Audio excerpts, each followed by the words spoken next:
बिस्मिल्लाहिर्रहमानिर्रहीम। तो आज हम स्टार्ट करने जा रहे हैं लेसन नंबर 26 ऑफ इको 401 का। ठीक है, इको 401 का लेसन नंबर 26 है। तो इसमें हम कुछ कंसेप्ट डिस्कस करेंगे। यहाँ पे हमारे पास तीन मेन यहाँ पे टॉपिक हैं। डिफरेंशिएट, मेन टॉपिक हमारे पास है कि differentiate between classical and Keynesian economics.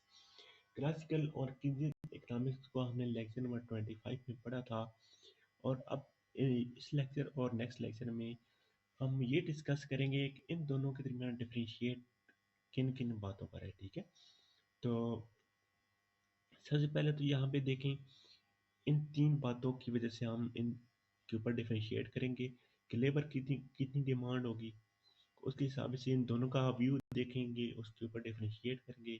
फिर मार्केट फॉर लोनेबल फंड्स, उसके बाद एग्रीगेट डिमांड एंड सप्लाई। ठीक है, तो ये चीज़ देखेंगे। तो इसको लेसन को स्टार्ट करने से पहले आपके पास पिछले लेसन का व्यू होना ज़्यादा ज़रूरी है। ठीक है, पिछले लेसन में हमने पढ़ा था कि दो किस्म की हमने इकोनॉमिक्स पढ़ी थी। एक हमने पढ़ी थी क्लासिकल इकोनॉमिक्स और दूसरी हमने पढ़ी थी कीन्सियन इकोनॉमिक्स। तो उनका मैं आपको रिव्यू दे देता हूँ, फिर इसको स्टार्ट करते हैं। तो क्लासिकल इकोनॉमिक्स आपको क्या कहती थी?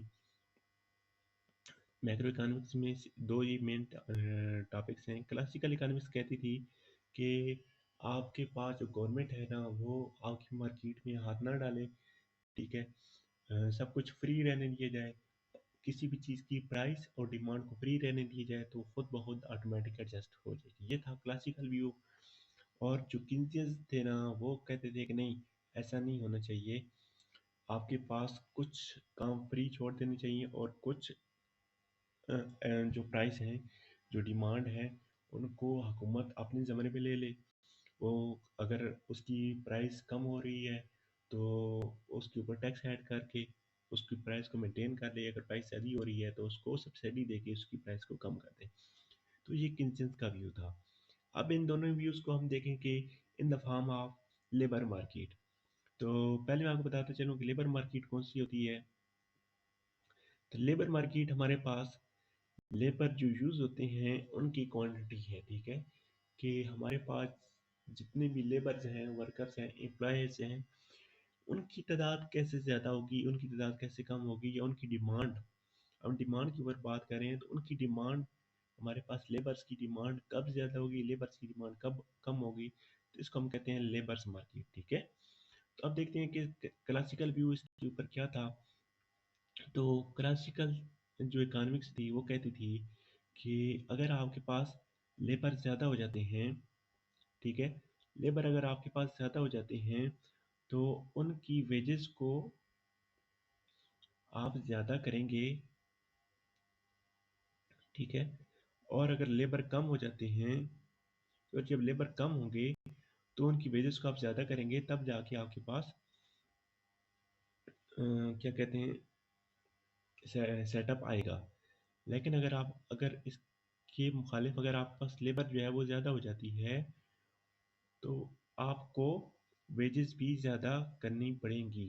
ठीक है, तो फिर ये वाली कर्व बनेगी। अगर लेबर आप कम करते हैं तो आपके पास ये वाली वेजेस होंगी, ये वाली कर्व्स यहाँ पे बनती थी। ठीक है, तो ये था क्लासिकल व्यू। लेकिन किंसियंस का व्यू इसके ऊपर कुछ और था।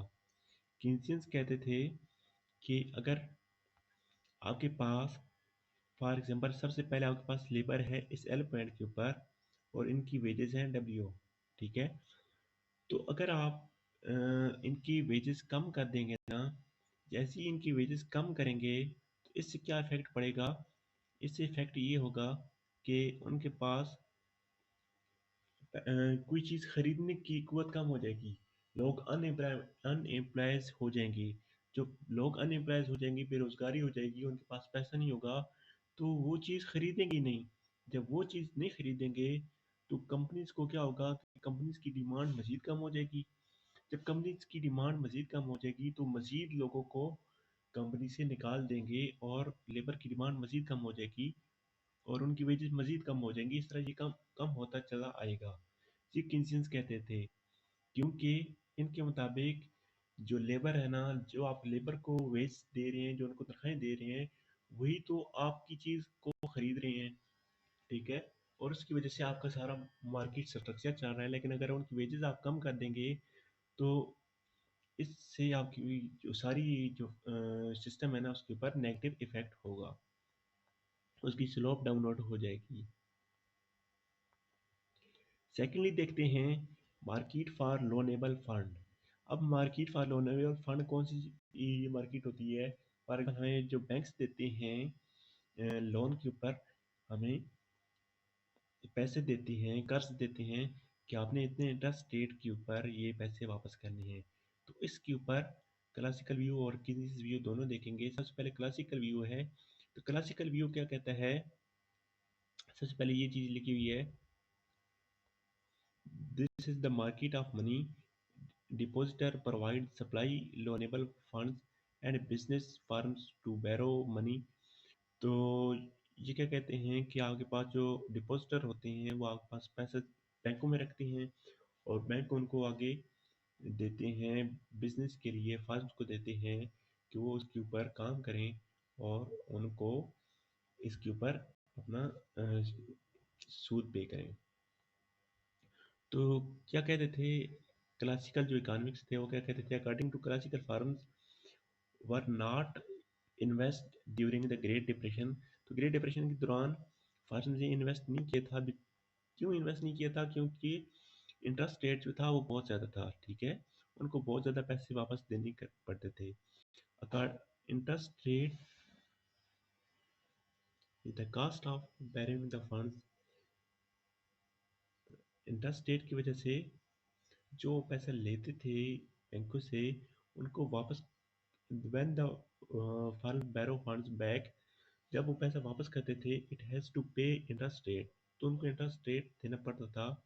इसकी वजह से क्या था, आपकी इन्वेस्टमेंट जो थी वो डिक्लाइन कर गई थी, आपकी इन्वेस्टमेंट कम हो गई थी।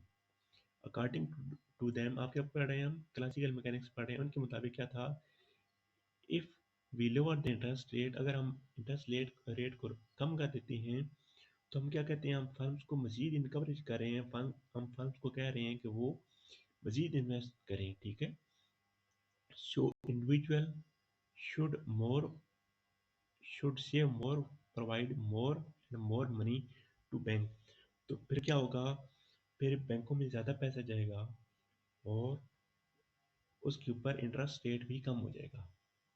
तो ये थारा सारा था व्यू, क्लासिकल व्यू था इसके ऊपर।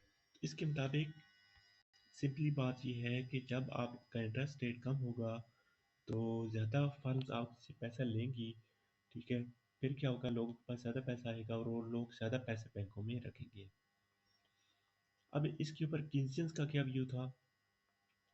किन्सियंस का व्यू था कि Keynesians said that if you increase the supply of loanable fund, कहते हैं कि अगर आप जो बैंकों में पैसा रखने की वाले लोग ज़्यादा हो जाते हैं, उनकी सप्लाई ज़्यादा हो जाती है, and consumption of consumers falls, और लोग ज़्यादा पैसा बैंकों में रखते हैं बजाय इसके कि वो अपना पैसा इस्तेमाल करें, कंज्यूम करें, ठीक है?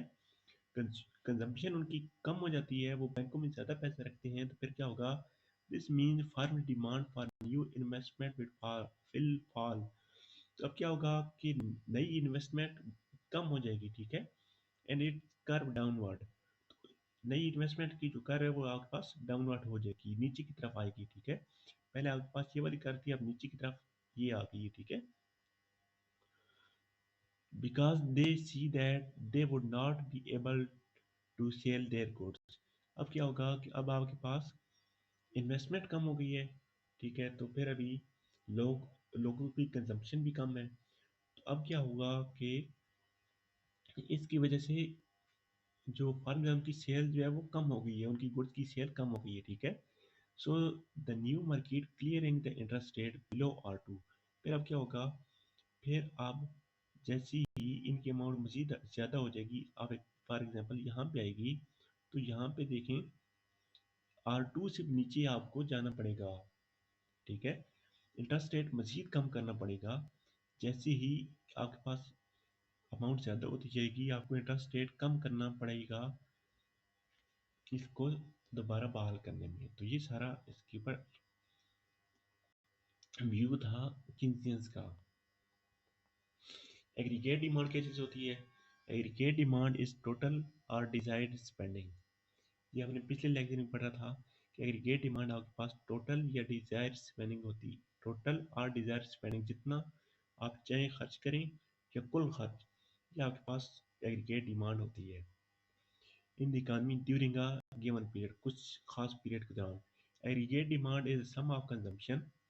एग्रीगेट डिमांड आपके पास, ये चीज़ आपने माइंड में रखनी है, या आपके पास एग्रीगेट डिमांड होती है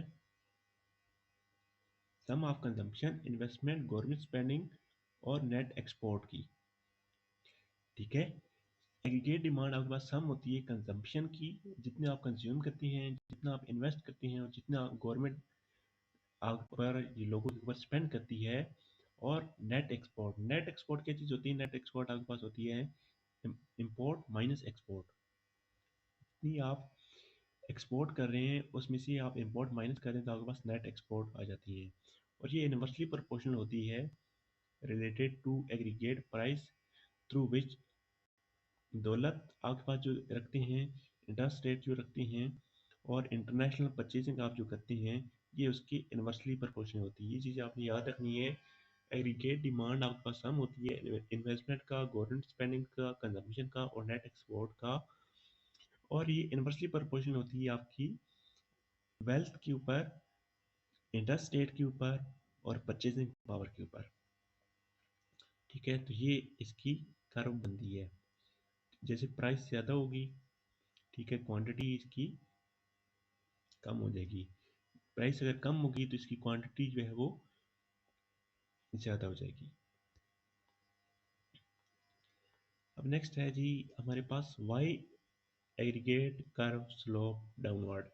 एग्रीगेट ये वाली हमने कर्व देखी, डाउनवर्ड स्लोप क्यों होती है? तो इसके कुछ ये वाले रीजंस हैं। The interest rate, number one, the interest rate effect. आपके पास सबसे पहले इंटरेस्ट रेट इफेक्ट आता है, ठीक है, कि कितना इंटरेस्ट है, कितना आपका सारा सूद है।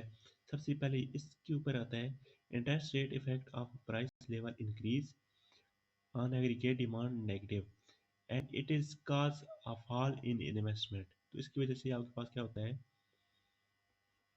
जैसे ही इंटरेस्ट रेट इंक्रीज होता है तो आपकी इन्वेस्टमेंट गिर जाती है। ठीक है,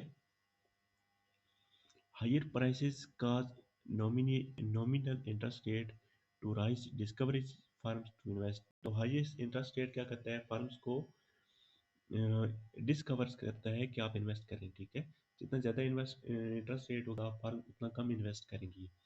number two, the wealth effect of price level increase. जब आपके पास वेल्थ इफेक्ट आपके पास इंक्रीज हो जाएगा तो एग्रीगेट डिमांड आपके पास नेगेटिव हो जाएगी and worse to the reduction, और आपके पास काम जो है वो कम होता जाएगा in the purchasing power of consumer, income and wealth. ठीक है, ये चीज़ आपके पास कम होती जाएगी, आप कंजम्पशन और वेल्थ आपकी कम होती जाएगी। This cause reduction in consumption demand. तो जब ये आपके पास पैसा कम हो जाएगा तो आप कम चीज़ खरीदेंगे, तो इस तरह आपके पास डिमांड भी कम हो जाएगी। नंबर थ्री आपके पास आ जाता है इंटरनेशनल परचेज पावर। ठीक है, international purchase power, international purchase power हमारे पास, जैसे कि हमारे पास डॉलर है। ठीक है, international purchase power effect of price level increase. जब इंटरनेशनल परचेज पावर का इफेक्ट आपके पास इंक्रीज हो जाएगा, एग्रीगेट डिमांड आपके पास नेगेटिव हो जाएगी, तो आपके पास फ्रीजन डिमांड कम हो जाएगी। ठीक है, क्योंकि आपके पैसे की वक़्त कम हो गई है तो फ्रीजन डिमांड, बैरल डिमांड आपके पास कम हो जाएगी और डोमेस्टिक डिमांड आपके पास वो भी कम हो जाएगी। ठीक है, foreign demand for domestic demand and services, ये सारी आपके पास रिड्यूस हो जाएंगी। As the price level of certain country increase, जैसे ही उनकी प्राइस लेवल इंक्रीज हो जाएगा तो उनकी डिमांड और एक्सपोर्ट आपके पास फॉल कर जाएंगी। ठीक है, आपके पैसे की जब कीमत ज़्यादा हो जाएगी तो आपकी एक्सपोर्ट कम हो सकती है। ठीक है, तो ये चीज़ लिखी हुई है। नेक्स्ट, फैक्टर हैं जो आपकी एग्रीगेट डिमांड को शिफ्ट करते हैं। तो ये 3-4 फैक्टर हैं। Consumer become more willing to spend. Consumer आपके पास जो है वो मज़ीद ख्वाहिश करेगा स्पेंड करने के ऊपर। There are autonomous increase investment due to better business prospect. जब आपके पास इन्वेस्टमेंट जो है वो ज़्यादा हो जाएगी, ठीक है।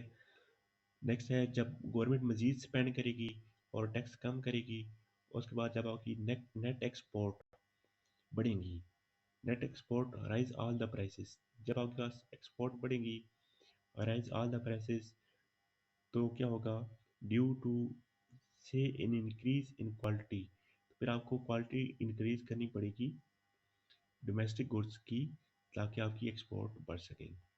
तो यहाँ तक था लेक्चर नंबर 26। आई होपफुली आपको ये चीज़ समझ आई होंगी। नेक्स्ट लेक्चर नंबर 27 में यही टॉपिक आगे कंटिन्यू होगा, उसको नेक्स्ट वीडियो में स्टार्ट करते हैं।